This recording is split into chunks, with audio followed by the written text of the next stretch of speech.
Belakangan, institusi Polri kerap dilirik publik, dilanda permasalahan pelik hingga muncul sindiran berbau percuma lapor polisi, hingga yang terbaru bahkan dibandingkan dengan sapam bank swasta yang dianggap memberikan pelayanan lebih santun dan juga sopan. Apakah betul Polri anti kritik? Apa yang harus dievaluasi? Kami bahas bersama Sugeng Teguh Santoso, Ketua IPW. Selamat malam, Pak Sugeng. Selamat malam. Iya, Pak Sugeng, terima kasih sudah bergabung dengan kami. Ini kita ngomongin bagaimana polisi yang lagi seksi jadi sorotan ya belakangan ini ya, di timeline atau di lini masa. Mulai dari ramai terus. Betul.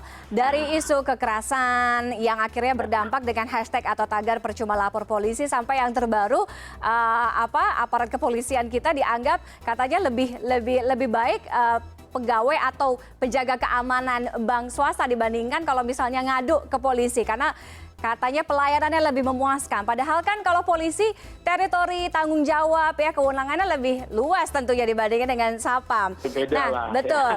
Ya. Pak Sugeng melihat ini IPW, apakah ini bentuk kekecewaan masyarakat sematakah atau memang ada hal lain, concern lain yang patut dan harus segera dibereskan oleh para penegak hukum kita? Iya. Ini kecewa karena cinta ya, kecewa karena cinta ya. Kenapa saya katakan begitu? Kenapa?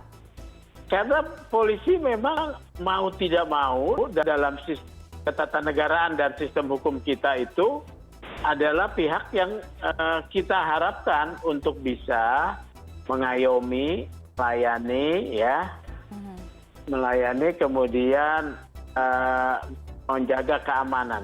Bisa tidak ya, karena itu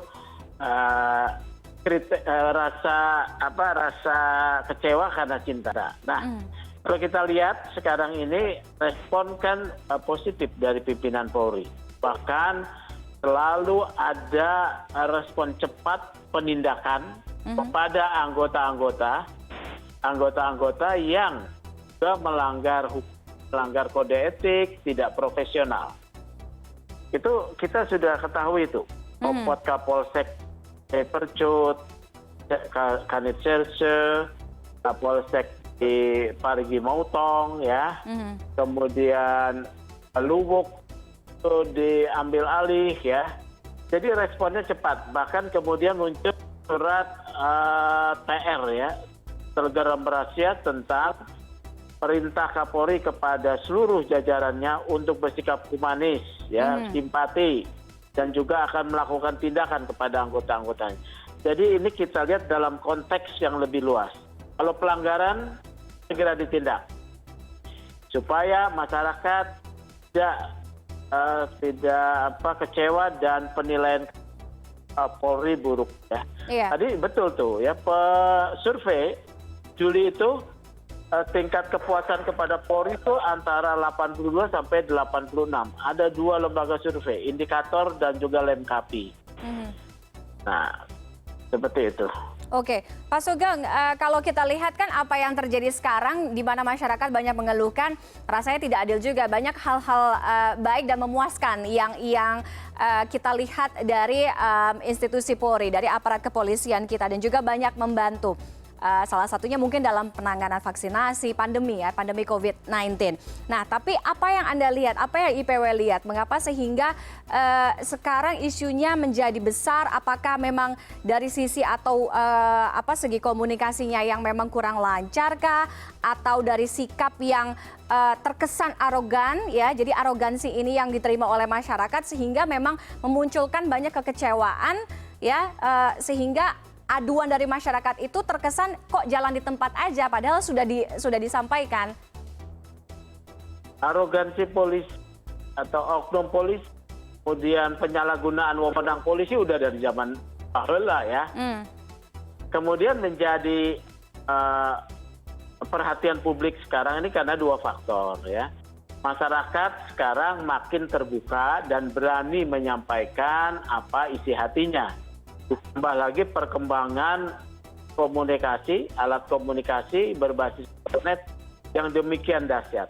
Ya, dua hal ini berkolaborasi ya, harus menjadi perhatian Kapolri bahwa segala pelanggaran bahkan di ujung Indonesia, desa yang ketika di sana ada jaringan ya, itu bisa sampai viral. Oleh karena itu ya, Polri harus siap untuk menerima kritik. Kritik harus diterima sebagai feedback.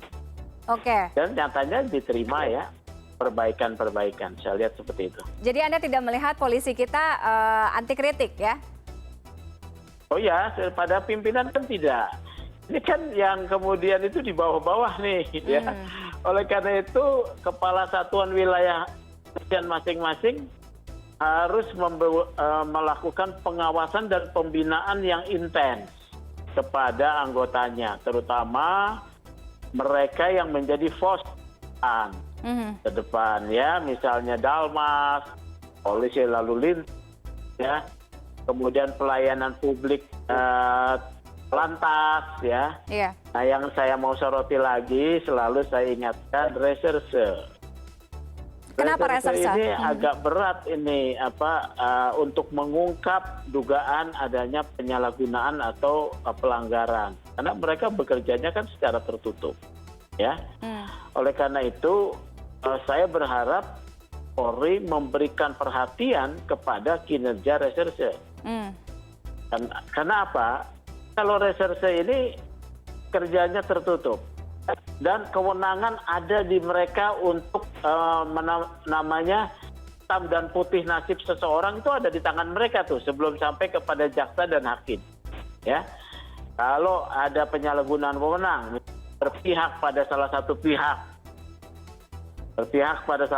apalagi pihaknya ini pengusaha, masyarakat yang kemudian dizolimi. Nah, ini ada nih kejadian di Kampar nih, seorang ketua Kopsa merasa dikriminalisasi oleh polisi berbasis karena dia begitu kritis ya terhadap tindakan dari perusahaan swasta dan juga yang mungkin didukung oleh PTPN. Oke.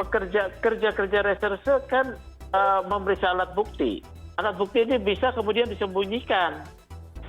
Ya, kemudian dia akan laporan yang lengkap, ya, menyembunyikan informasi kepada pimpinannya.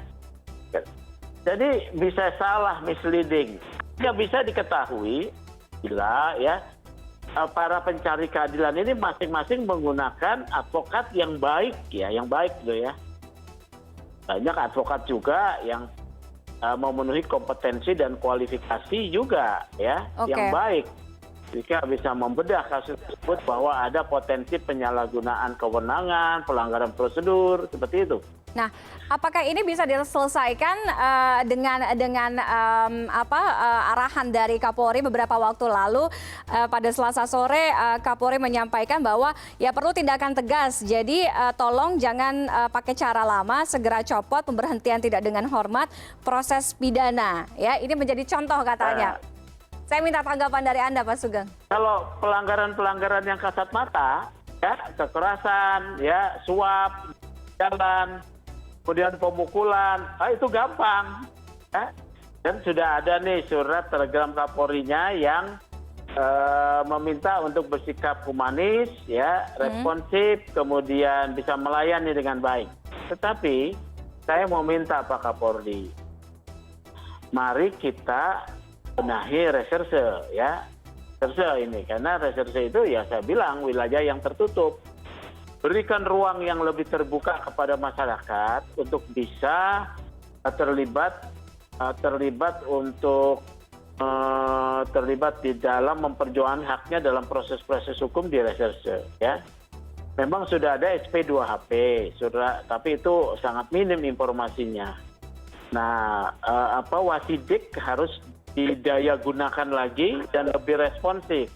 Tadi saya dengar dari Pak Ito, ternyata Wasidik itu terdiri dari berbagai kesatuan. Ya, oke lah.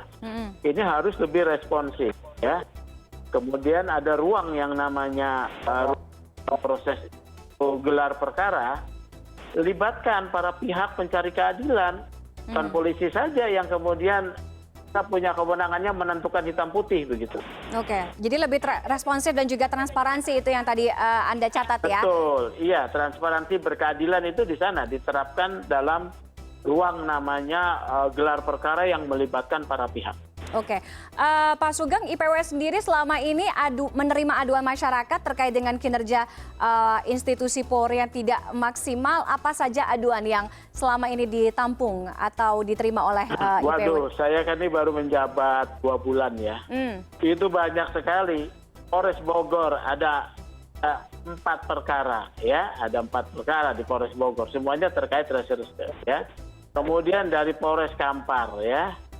Di sana Polres Kampar. Kemudian ada kasus-kasus pengaduan dari masyarakat yang ditangani oleh para pencari keadilan. Ada lagi di Bogor juga seorang ibu bernama Nur Halimah ya. Dia ini orang miskin biasa. Dia kemudian memberikan hutang kepada seorang yang miskin yang lain ya. Kemudian dititipkan anak oleh punya utang untuk mungkin sebagai dititipkan ya. Tapi dituduh sebagai penculikan karena apa? Karena media memviralkan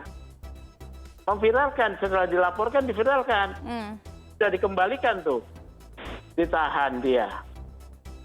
Bahkan saya dengar Pak Kapolres akan mendapat penghargaan dari Komisi Perlindungan Anak. Padahal ini sudah difasilitasi sebelum dilaporkan ke polisi, sudah difasilitasi antara dua belah pihak untuk menyelesaikan hak dan kewajibannya masing-masing. Tapi karena diviralkan oleh media, ibu ini tidak punya daya upaya menyewa pengacara yang baik dan tidak ada sebelumnya pengacara yang mau membela secara gratis tapi kompeten. Nasibnya jadi terlunta-lunta nih. Dia akan naik ke pengadilan lagi. Saya sedih di sini.